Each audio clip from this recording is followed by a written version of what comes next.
Welcome back to the Senior Health Podcast, where we blend ancient wisdom from the East with modern science from the West to help you thrive after 60. Today's episode might just save your life, because every year, hundreds of thousands of seniors experience strokes, many without warning, many without ever seeing it coming. But what if the first signs were hiding in plain sight?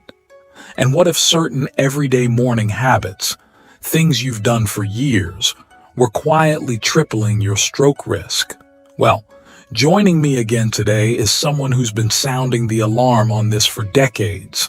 He's over 100 years old, still sharp, still practicing, and he's here to share what every senior must know before it's too late.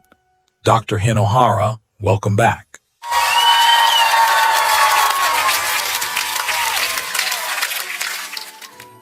Thank you, John. It's always an honor. And yes, this is one of the most urgent messages I give my patients over 60. Strokes do not come out of nowhere. The signs are there, the causes are there, and with the right awareness, they can be prevented. But the clock starts early, often first thing in the morning. That really gives me pause. Because when we think about strokes, we imagine something dramatic, a collapse, a slurred sentence, a frozen face. But what you're saying is, the real warning signs often come quietly, and they show up when we least expect them, brushing our teeth, tying our shoes, pouring that first cup of coffee. So let's get right into it. Exactly. That's why this conversation matters. Because it's not just about emergencies. It's about the tiny clues that come first, the little signals your body sends before a stroke ever happens. In this episode, we're going to talk about those first signs, the ones most people miss. We're also going to walk through the worst morning habits I see in seniors that silently raise stroke risk, some of which might surprise you. And I'll tell you right now, the final two are the most dangerous and the most overlooked. So if you're over 60 or love someone who is, I urge you stay with us until the end. Because this isn't just about prevention, it's about protection. And every single change we talk about today could make the difference between a normal morning and a life-changing event. So then, Dr. Hinohara, what's the very first sign you tell your patients to watch for? It's not pain, it's not dizziness. It's something far more subtle and far more dangerous because of it.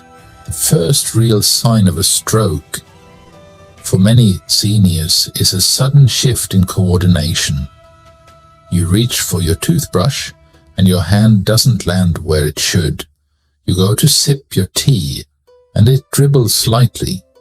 You try to button a shirt, and your fingers just feel off, not paralyzed, not numb, just wrong.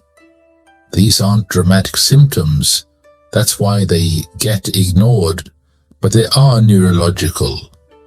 Your brain is responsible for every smooth movement. So when something feels clumsy, lagging, or uncoordinated, that's not aging. That's a potential blood flow interruption. Have you ever experienced this with one of your patients? I had a patient once, 74 years old, retired accountant, very sharp. He came in not because he was sick, but because he said, "I've been dropping my keys more often. My wife noticed I've been fumbling with buttons. I thought maybe it was arthritis." But I asked more questions. He'd also had a moment a few days prior where he tried to write a grocery list and forgot how to spell milk. Just blanked. No headache, no slurring. But something was wrong. We ran a scan and found he had experienced a small TIA earlier that week. The next 48 hours were critical. We adjusted his medication, cleaned up his diet, monitored his pressure and hydration. He never had a full stroke because we caught the warning. And that's the key, isn't it? Catching it before it becomes irreversible. Exactly. A study published in the Lancet Neurology followed patients after TIAs and found that the first 48 hours were the highest risk window. If a patient received treatment during that time, the risk of a major stroke dropped by more than 80%. That's how fast you have to act, and how fast you can change the outcome. That's incredibly sobering and empowering, because that means awareness, just noticing something's off, can literally save your brain. Yes, but only if you know what to look for and when. Let's talk about that when. Because you've said before, the most dangerous time for stroke isn't in the middle of a stressful day. It's actually first thing in the morning. Why is that? Because your brain wakes up before you do. And for most people over 60, that first hour after opening your eyes is when your body is most vulnerable. Here's why. Overnight, your body becomes dehydrated. You haven't had water in 6 to 8 hours. Your blood thickens slightly. Your cortisol, the stress hormone, spikes sharply at dawn. And for many seniors, blood pressure follows. That creates a perfect storm. Thick blood, tight vessels, and a surge in pressure through aging arteries. Add to that the way most people start their day, fast, distracted, with the wrong habits, and you've created an environment where stroke risk quietly triples. Let's get into those habits, because I know some of them will sound familiar to a lot of listeners, and that's the point, isn't it? Yes, these are common, cultural, even convenient. But after 60, convenience can be costly, and the first one is the most overlooked of all: skipping water. Most seniors wake up and head straight for coffee. Maybe they brush their teeth, check their phone, pour a cup, and start the day. But they don't drink any water. And that's a mistake, one of the biggest. Because after 8 hours of sleep, your blood is like a sponge with no water in it. That increases the viscosity, the thickness of your blood, and thick blood moves slower, clots easier, and stresses the heart and brain. One study from the European Journal of Neurology found that low morning hydration was a contributing factor in 48% of first-time ischemic strokes. Nearly half. Not genetics, not diet, just dehydration. So what's your advice? What should someone do the moment they wake up? Before anything else, water, room temperature or warm, not ice cold, 1 full glass. Before the coffee, before the pills, before the news. You are rehydrating your brain, not just your mouth. That hits me harder than I expected, because I think about how many mornings I've started with coffee and nothing else. No water, no pause, just straight into caffeine and cortisol. And I know I'm not alone in that. You're not. It's what most people do. But your brain doesn't want stimulation first. It wants circulation. And that doesn't start with the coffee. It starts with hydration. It makes so much sense. And what I appreciate about your approach is that it's not about fear. It's about function. You're showing us how to help the brain do what it's already trying to do. Exactly. The body wants to heal. The brain wants to flow. We just have to stop interrupting it. All right, let's move on. What's the second morning habit that raises stroke risk after 60? The second habit is something almost nobody talks about. But I see it all the time in my older patients. It's sitting too long in bed before moving, staying seated, scrolling your phone, or just staying still for 20-30 minutes without circulation. After 60, your blood vessels are less elastic. If you go from hours of lying down to just sitting motionless, especially without movement, blood pools in the lower body. That slows return to the heart. It reduces brain perfusion, and for someone with plaque or clot risk, it can be the trigger. That's unexpected, because we think of lounging in bed as restful.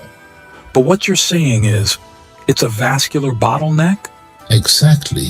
The heart has to work harder to recirculate blood that's been pooling, and if blood pressure surges, or if a clot has formed in a leg, those first movements can send it upward.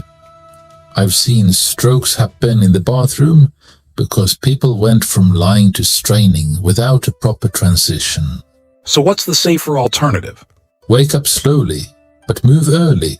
Do ankle rolls while still lying down. Flex your toes. Then, when you sit up, do shoulder circles, neck rolls. Stand up gently. This gets blood moving upward again, safely, gradually. Even 2 minutes of gentle movement can prime the body for a much safer morning. That's such a simple shift. And again, not scary, just smarter. That's what longevity really is. Small moments, big impact. Let's talk about habit number 3, because I know this next one affects nearly everyone I know, especially retirees. Yes. The third habit that raises stroke risk after 60 is skipping breakfast. And I don't mean a big breakfast. I mean any breakfast. Too many older adults wake up, drink coffee, take medications, and eat nothing. They say they are not hungry, or they're trying to intermittent fast. But after 60, that can be risky, especially for the brain. Why is that? I thought fasting was supposed to be healthy. Fasting has benefits in younger bodies, with stable blood sugar and strong hormonal rhythm. But after 60, the body becomes more vulnerable to hypoglycemia, low blood sugar. And when that happens, the brain suffers first. The brain runs on glucose. It doesn't store much. So if you're already dehydrated and then you don't eat, you're creating the perfect storm for dizziness, mental fog, or worse, a vascular event, especially if you're on blood pressure or diabetes medication. That's a critical point, because I know a lot of seniors, myself included, who take pills in the morning and don't eat for hours. That's one of the most dangerous combinations. Many stroke cases I've seen in patients over 65 involved skipped meals, plus medication, plus stress. Instead, I recommend a small, protein-rich breakfast. It doesn't need to be big. Half a boiled egg, a spoon of yogurt, a few soaked walnuts, just enough to stabilize blood sugar and tell your brain you're supported. That's a shift we can all make, and it's doable, even if you don't have much of an appetite. Exactly. It's not about appetite. It's about circulation, stability, and rhythm. That one really hits home, because for years I thought skipping breakfast was a form of discipline. I'd even feel proud about it, like I was doing something healthy. But now I see it's not discipline.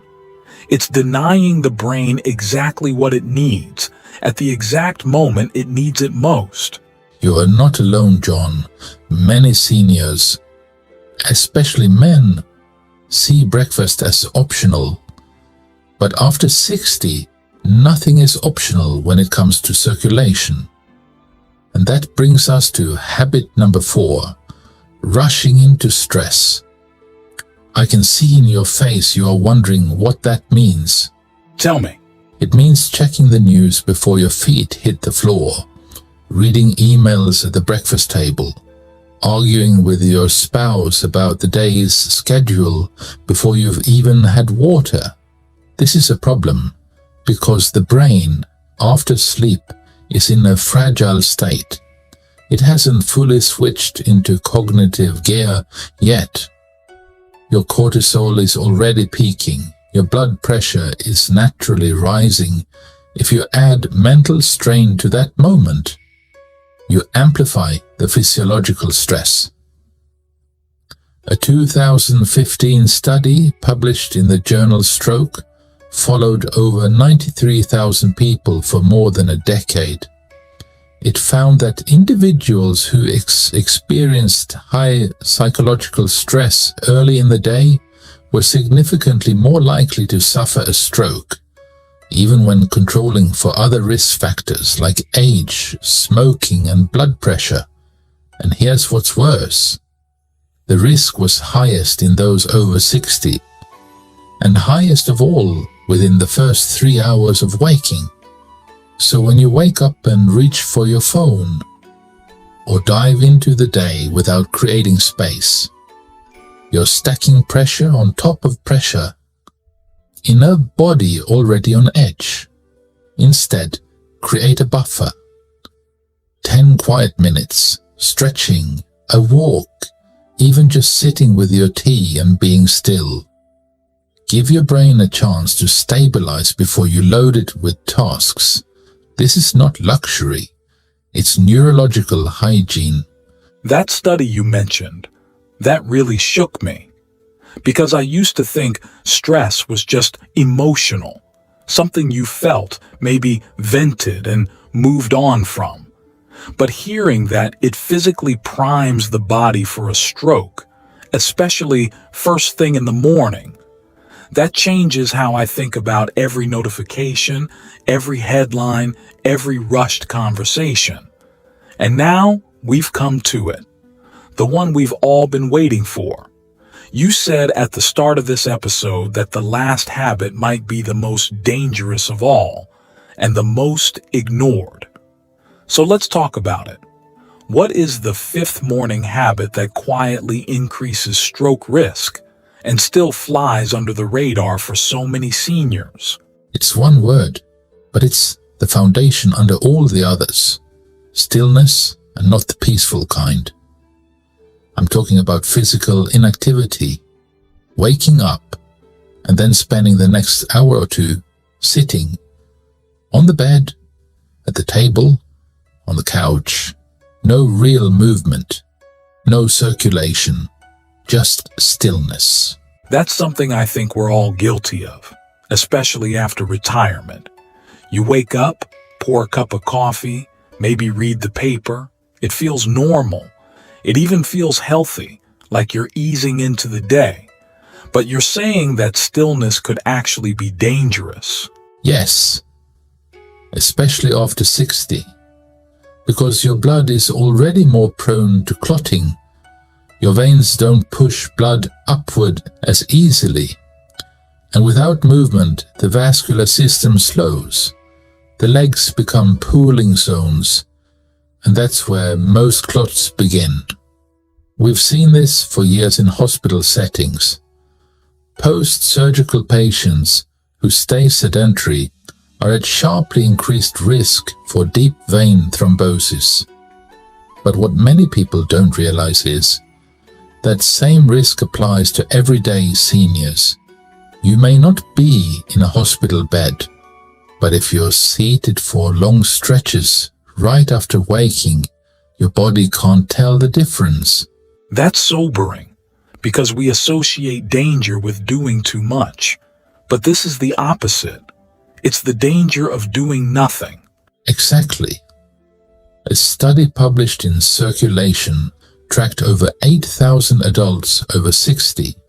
Those who spent more than 9 hours a day sedentary had double the stroke risk, even if they exercised later in the day. Why? Because it's not just about how much you move. It's when you move. So the first hour after waking, that's the window? That's the window. If you move early, you activate circulation. You tell your body the day has begun, but if you stay still, the body assumes it's still resting.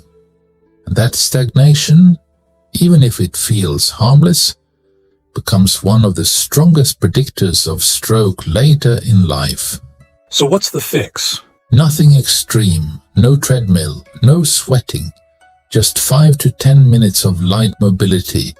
March in place, do shoulder rolls, stretch your arms overhead, walk to the mailbox, tell your blood, it's time to flow. Because when blood flows, the brain thrives. And when the brain thrives, the whole body follows. That brings everything full circle. Because we started this episode talking about strokes, something most people think of as sudden. But what you've shown us, Dr. Hinohara, is the warning signs and the risk factors. They build quietly, and they start in the smallest, most ordinary parts of our day. How we move, what we skip, how we start our mornings. Exactly. Health after 60 is not about dramatic change. It's about consistent awareness. The brain is not asking you to be perfect. It's asking you to pay attention. And that's what I hope everyone listening today will take away. You don't need a new supplement. You don't need a new gadget. You just need to stop ignoring what your body's been trying to tell you all along. Dr. Hinohara, final word goes to you. If you could leave our listeners with one last line, what would it be? Like, subscribe, and see you next time.